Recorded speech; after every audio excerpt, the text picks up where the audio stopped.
Good morning friends. State 2025 का result जारी कर दिया गया है। बहुत सारे स्टूडेंट्स इस रिजल्ट से नाखुश होने का बहुत सारा कारण है। इस वीडियो में मैं ये बात करूंगा कि जिनका मार्क्स ज़्यादा था, कम था, जिनका कम रिजल्ट नहीं हुआ है, जैसे आपका मार्क्स पॉइंट से छूट रहा है रिजल्ट में, 50 के ऊपर है और आपका मार्क्स छूट रहा है, आप डिस्क्वालीफाइड है, क्या आप पास कर दिए जाएंगे आवेदन के बाद? वो इस वीडियो में मैं बात करूंगा, क्योंकि मैं 2024 स्टेट क्वालिफाइड कैंडिडेट हूं। यहाँ पे आपको दिखेगा, देखिए मैं दिखा दे रहा हूँ, क्वालिफाइड कैंडिडेट हूँ। मेरा जो सब्जेक्ट था पेपर 2 कंप्यूटर साइंस आइडिया है, और मैं पिछले 7-8 सालों से फॉर्म भर रहा हूँ, तो भी मेरे पास आइडिया है। और मैंने बीपीएससी ट्री 1, ट्री 2, ट्री 3 का फॉर्म भी भरा है। बहुत सारे स्टूडेंट्स सेलेक्टेड भी हुए हैं। वो जो डॉक्यूमेंट वेरिफिकेशन करवाए थे स्टेट में, उनको क्या परेशानी हुआ था, नाम मिस्टेक था, एरर था, क्या परेशानी हुआ था, वो भी मैं इस वीडियो में कवर करूंगा। और ये भी कवर करूंगा जिनका मार्क्स कम है, स्टेट आवेदन में फॉर्म में गलती हो गया था, वो कैसे ठीक होगा। क्योंकि स्टेट का जो मार्कशीट है अभी ऑनलाइन जारी किया गया है। मार्कशीट थोड़ा टाइम लगता है, 2 महीना के आसपास लगता है। ऐसे में अगर बीपीएससी का फॉर्म आता है तो अभी जो नेट से आपने डाउनलोड किया है मार्कशीट, उसी से फॉर्म आपका भरा जाता है। तो और 2-3 महीना जैसे हो जाएगा तो एक डेट अनाउंस होता है, सारे डिस्ट्रिक्ट में आपको स्टेट का मार्कशीट दे दिया जाता है। तो जिनका भी स्टेट के मार्कशीट में गलती है, आप बोर्ड जाके आवेदन दे सकते हैं। क्या क्या सुधार हो जाता है, नाम छोड़ के, नाम में अगर एक आध स्पेलिंग मिस्टेक है तो सुधार हो जाता है। पूरा का पूरा नाम आपने गलती कर लिया है तो सुधार नहीं होगा। फादर्स नेम में आप सुधार कर सकते हैं। फादर्स नेम में ऑप्शन भी आया था कि बहुत सारे स्टूडेंट से जो फादर्स नेम में हस्बैंड का नाम डाल दिए थे और हस्बैंड नेम में फादर्स का नाम डाल दिए थे, ऐसा मिस्टेक हुआ था, तो वो चेंज करने का ऑप्शन दिया था। तो बहुत सारे स्टूडेंट्स ने चेंज भी करवाया था, तो वो भी आप फिर भी आप आवेदन दे सकते हैं। मदर्स नेम में गलती है, वो आवेदन दे सकते हैं। डेट ऑफ बर्थ में आपने गलती कर लिया है, आवेदन दे सकते हैं। अगर आपका कैटेगरी जैसे आप एससी थे और आपका गलती से बीसी सेलेक्ट हो गया, ईबीसी सेलेक्ट हो गया, जनरल सेलेक्ट हो गया, और आप का जो मार्क्स है 61 नंबर है एससी के अकॉर्डिंग, और आप जनरल से फॉर्म भर के डिस्क्वालीफाइड हो गए, क्या आप पास करेंगे? तो फॉर्म भरते के समय आप एप्लीकेशन देना होगा बोर्ड को। वो बोर्ड के ऊपर निर्णय होगा कि वो आपको क्वालिफाइड करते हैं या नहीं करते हैं, क्योंकि आपने फॉर्म भरने में कैटेगरी मतलब यूआर से कर दिया तो वहाँ सर्टिफिकेट भी अपलोड नहीं हुआ होगा। तो ये चीज़ है, लेकिन आप आवेदन कर सकते हैं। आवेदन करना छोड़िएगा नहीं, अंतिम दम तक प्रयास कीजिएगा, क्योंकि आपका मार्क्स ज़्यादा है कैटेगरी से ज़्यादा और आपने फॉर्म भरा था। वो होता है फॉर्म भरने में मिस्टेक, क्योंकि टाइम कम दिया गया था, सर्वर भी थोड़ा परेशान हुआ था बीच में, लेकिन सही था, फॉर्म भराया था। मैं भी कंटिन्यू स्टेट को फॉर्म भरा था, आवेदन भी बता रहा था कि कितना कितना कितना हुआ। तो ये सारा चीज़ है। और स्टेट का जो मार्क्स, जिनका 0.5 से मतलब पॉइंट से डिस्क्वालीफाइड हो गए हैं, मार्क्स आपका पहले आ रहा था, ज़्यादा था, और अभी आपको डिस्क्वालीफाइड कर दिया गया है। पॉइंट जो नंबर आप अभी शो कर रहा होगा उसमें पॉइंट, कुछ पॉइंट से 0.25 हो, 0.36 हो, 0.50 हो या 0.49 हो। 50 के नीचे तो थोड़ा सा संशय होता है, लेकिन 5 पॉइंट से ऊपर है आपका और आप डिस्क्वालीफाइड है, आवेदन ज़रूर कीजिएगा। क्योंकि 0.5 के ऊपर जो है माना जाता है, वो आगे वाले डिजिट में वो काउंट हो जाता है, जैसा कि नियम है। तो आप एप्लीकेशन दीजिएगा। 24 में भी ऐसे स्टूडेंट्स बहुत सारे थे जिनको 0.25 से डिस्क्वालीफाइड कर दिया गया था।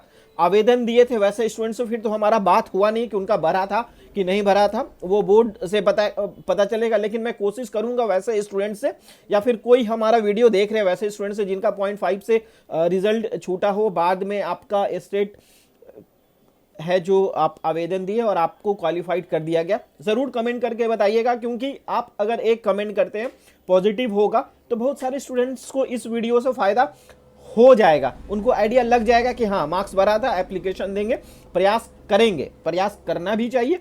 और स्टेट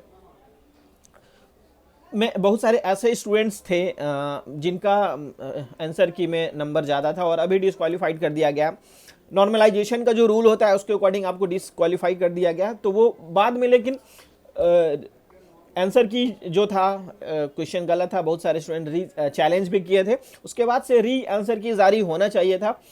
आनन फानन में रिजल्ट को घोषित कर दिया गया है। क्या कारण था? क्योंकि अभी ट्री 4 जो है अभी कोई उम्मीद नहीं है 1 महीना तक, जहां तक हमको लग रहा है, ये हमारा अनुमान है, 1 महीना तक आनन फानन में स्टेट का रिजल्ट घोषित कर दिया गया। दोबारा से रीचैलेंज के बाद आंसर की जारी करना चाहिए था बोर्ड को, स्टूडेंट्स को, तब ये मतलब प्रॉपर एक नंबर वो काउंट हो जाता ना कि कितना नंबर मेरा आ रहा है।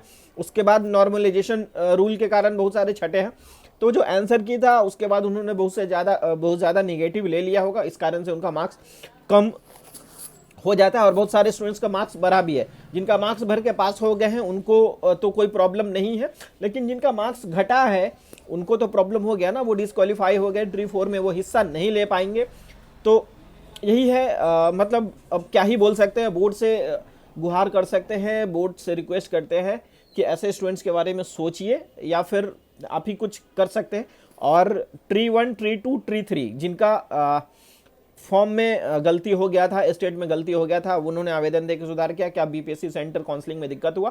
नहीं, वहाँ काउंसलिंग में दिक्कत नहीं होता है। अगर आपका कोई भी डॉक्यूमेंट में गलती हो जाता है तो आप काउंसलिंग में जाते हैं, वहाँ पे गेस्टेड मतलब एक आपने जो डॉक्यूमेंट अपलोड किया था उसमें वो लोगों के साथ आता है, वो लोगों के साथ डॉक्यूमेंट और ओरिजिनल डॉक्यूमेंट दोनों को गेस्टेड ऑफिसर से साइन करा के फिर से एक डेट दिया जाता है, उस डेट में आपको जमा करना होता है, तो वो प्रोसीजर हो जाता है, परेशानी नहीं होता है। जेन्युइन स्टूडेंट के साथ कभी कोई परेशानी नहीं होगा।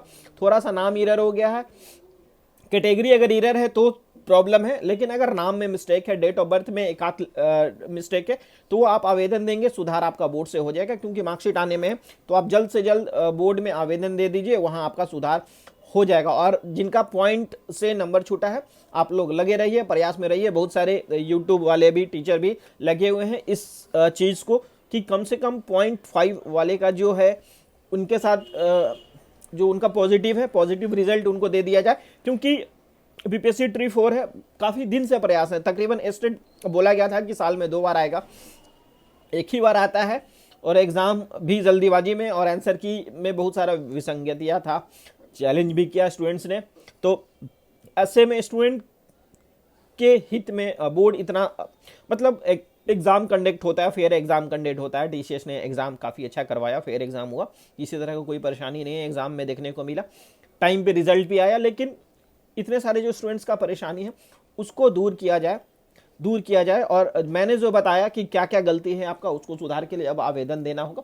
क्योंकि फॉर्म में एडिट का टाइम इस बार नहीं दिया गया था, 2024 में कम से कम 4 से 5 बार एडिट का टाइम दिया गया था, 4 से 5 बार एडिट का टाइम दिया गया था। इस बार आवेदन का जो पोर्टल था वो भी चेंज था। पिछले बार बिहार बोर्ड का जो अपना पोर्टल था उससे आवेदन हो रहा था, और इस बारी जो है टीसीएस के पोर्टल से अप्लाई हो रहा था, सीडीएन और डाईग्राम वाला जो वेबसाइट होता है वहाँ से हो रहा था।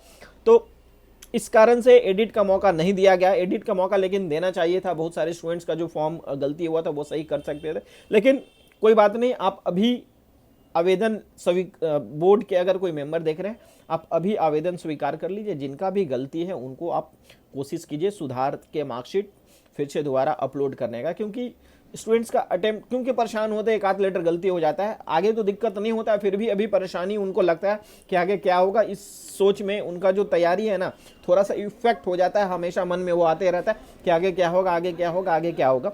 तो थोड़ा सा तैयारी में जो है ना वो इफेक्ट पड़ जाता है। तो आप स्टूडेंट्स से और बोर्ड से यही निवेदन है, स्टूडेंट्स जो भी देख रहे हैं वीडियो, अब आवेदन कीजिए और ज़्यादा से ज़्यादा आवेदन दीजिए। और बोर्ड को लगे कि नहीं, ये आपका जो कहना है वो बिल्कुल राइट है ही है, फिर भी बोर्ड अगर मान लेगा तो सब सही है, नहीं मानेगा तो सब गलत है। वो बोर्ड के ऊपर निर्भर करता है। और आप लोग ज़्यादा से ज़्यादा आवेदन दीजिए और कोशिश में लगे रहिए। ऐसे ही वीडियोज़ के लिए चैनल को सब्सक्राइब, लाइक और शेयर कर दीजिएगा। धन्यवाद, थैंक यू।